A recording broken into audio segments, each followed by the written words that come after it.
Welcome back, ladies and gentlemen, to Let's Play Amy Rose in Sonic 1.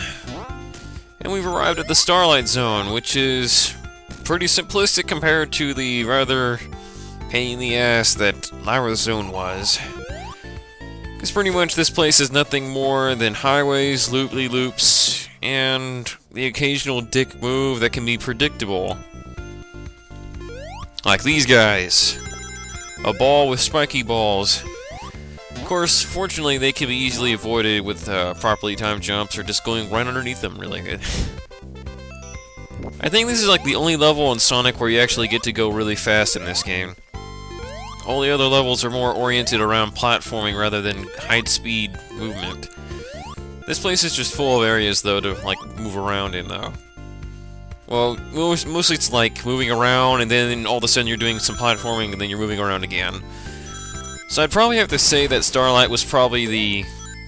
I don't know, I can't really say laziest, because the next zone definitely wasn't lazy, but this is probably the most simplistic of the zones in this game. And that was me trying to hit the thing with my hammer, but it didn't really go well.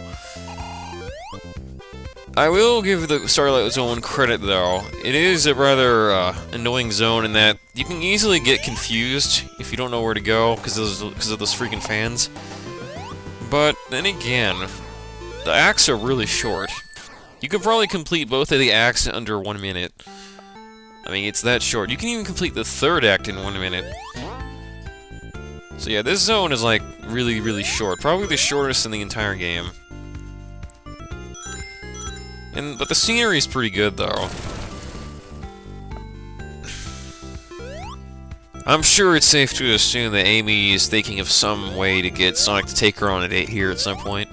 Or, of course, there's probably better choices, because this place looks more like a construction site, rather than a fully beautiful vacation spot or anything like that.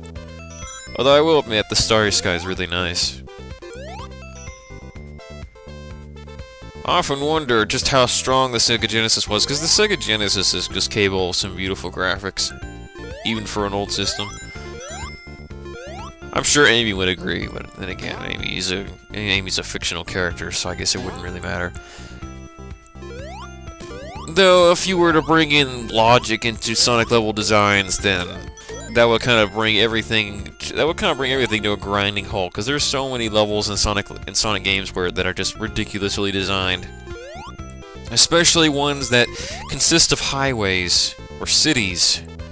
Anything that has to do with normal human living. And we've beaten Act 2 of Starlight Zone! Hooray! Look at her do her victory dance. Oh yeah. Now we just gotta do the third act. We're already halfway done with the video, and yet we've beaten 2/3 of the zone. That's pretty fast. Now it's very easy to lose your way here, people. Very easy. Because if you screw up, you're gonna end up falling all the way back down and have to redo this part, which could really frustrate you. But I guess that was the whole point, really. Fortunately, it's not really that hard for me. Plus, Amy kicks ass, so enough said. Anyhow, let's see what to talk about. We're getting ever closer to Robotnik's base, which brings into question the idea of how exactly do certain zones access Robotnik's bases.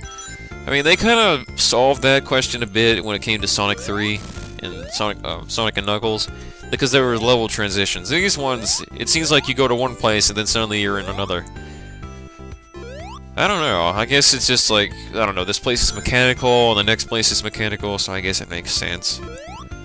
It's really left up to your imagination. Which I guess is kind of fun. And this is where this level just got really annoying, because I kept running into shit. And I made a horrible mistake. I went and grabbed the checkpoint to fight Robotnik without my rings. That's just silly. Now there's an easy way to beat this boss. I mean, you could just do the hammer jump and do a spin hammer attack on his head, but where's the fun in that, right? Most of the bosses in this game are pretty much a joke to Amy. But if you wanted to do it the old classic way, I suppose you could just jump on these little, I forget what they're called. Oh, it's been so long since I played on these things that I actually forgot what they're called. I'm so old. Anyhow, Pretty much it's simple, just make the bombs hit him, and if you don't take care of the bombs, they'll explode into 4 smaller bombs, which in this case is very dangerous since we have no rings. But I'm sure we'll be fine. You can either get the bombs to hit Robotic, or you can use the bombs as like a little bouncer thing to send you sky high. But I think it would be safer just to go with the bombs, unless you were able to develop a pattern. But in this case, I already got my pattern down, more or less. And here comes the... oh, that's the finisher. Alright. There we go. Got him. Robotnik has been defeated by a girl. Now we've just beaten the zone. Starlight Zone has been defeated, and we are done with this episode. I hope you guys enjoyed my brief commentary. I'll be seeing you soon in the final episode, so stick around, and sayonara.